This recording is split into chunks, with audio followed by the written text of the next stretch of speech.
Hi, myself PREETHIKA, SHETTY, branch first year CSC, startup company, Eternal Infinity, product present name, packaged food, product proposed name, government grab,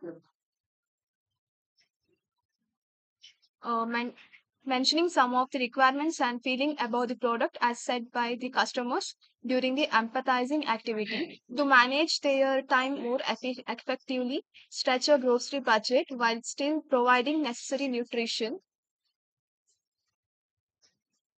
Based on the empathizing stage and considering the feelings and requirements of customers, many new features are added to the existing product name, packaged food, futuristic product name, government grab.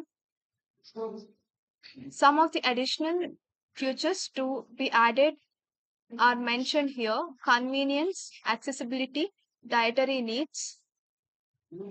In prototype stage, the real working model has to be manufactured. Due to time constraint, the mentor advised to draw the sketch. The sketch is given below. I request the viewers of this presentation video to comment your opinion to satisfy the testing stage.